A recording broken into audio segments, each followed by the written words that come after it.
Hello my dear children. In the last lesson, we have learned about food and nutrition. Our diet includes many different food items. There is a great variety in the foodstuff we use to prepare different dishes. Our food related needs are made if our body gets all these food constituents in the right quantities. Our taste buds help us to know the different tastes. Our diet should include all kinds of foodstuffs. So all these things we have learned, all those points we have learned in the last lesson, and today we are going to learn the value of food.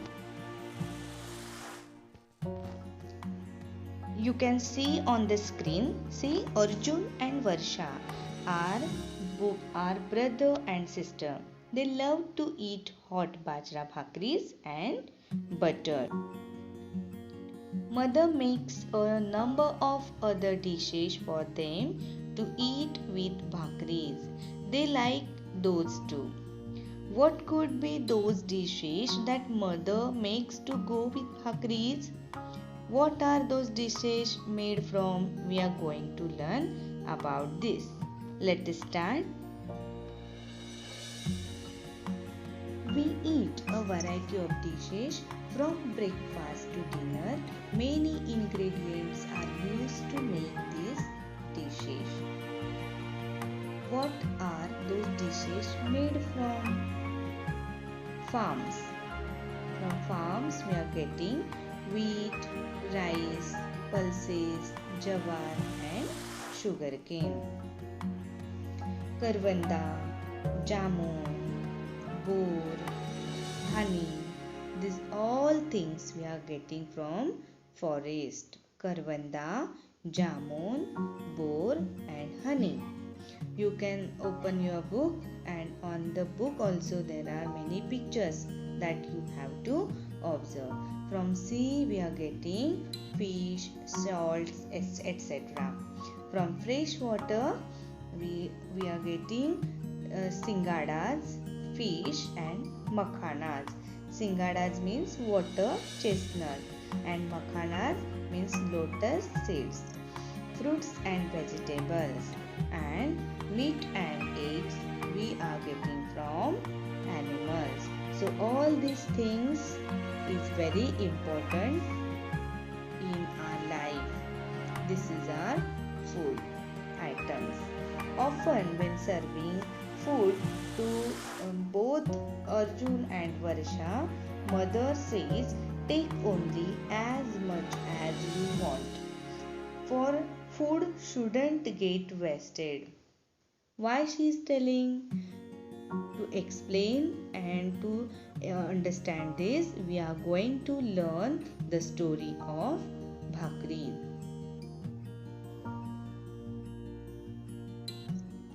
You can see on the screen there is a farmer. Okay, farmer's picture is there. Farmer is the main person who grows crops, and there is a stages of farming we are going to learn. Number 1, ploughing. Number 2, harrowing. Number 3, sowing. Number 4, harvesting. Number 5, threshing. And number 6, winnowing. Now we are going to learn in detail. At the end of the summer, fields are made ready for farming task. A number of implements are attached to the tractor to carry out various farming tasks. You can see in this picture. Field is plugged. Harrowing. Lumps of soil are crushed and leveled to make the field ready for sowing.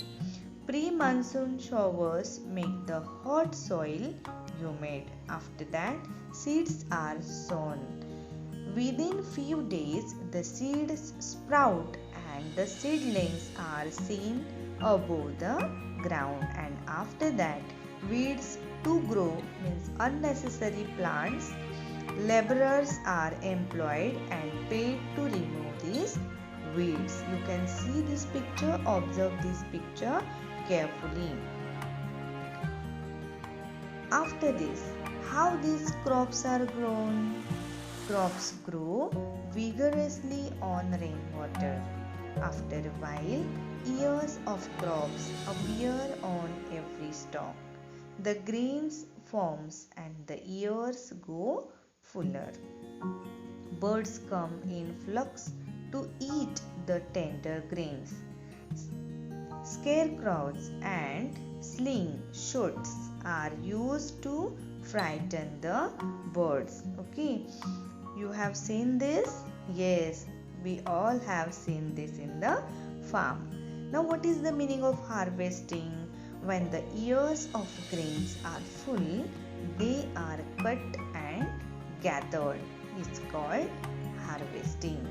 Threshing means when the grain is separated from the ears of grains. Can you see?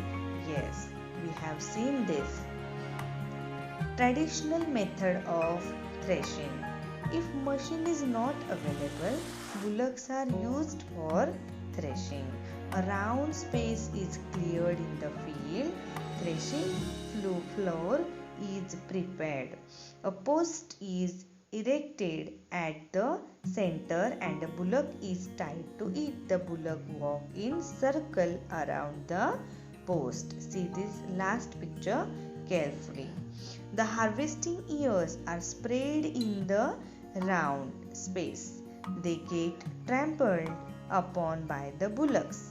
This process may go on for several days. This is a heavy work for the bullock. Okay, so all these things farmer have to do. This procedure, winnowing. What is the meaning of winnowing?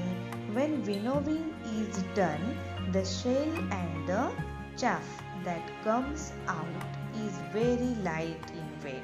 So only grains remain. That is winnowing. See this picture? A person stands little higher up. Slowly allow the threshed grain to fall to the ground.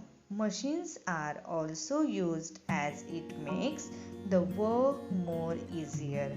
The grains are then filled in sack. Now storing grains.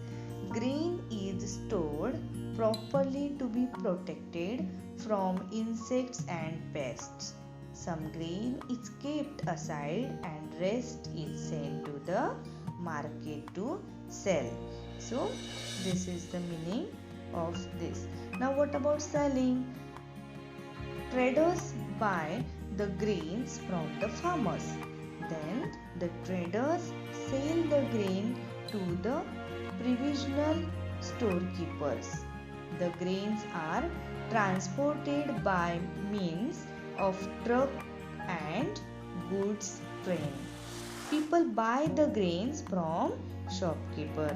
Then stones and rubbish is sorted out to clean the grains.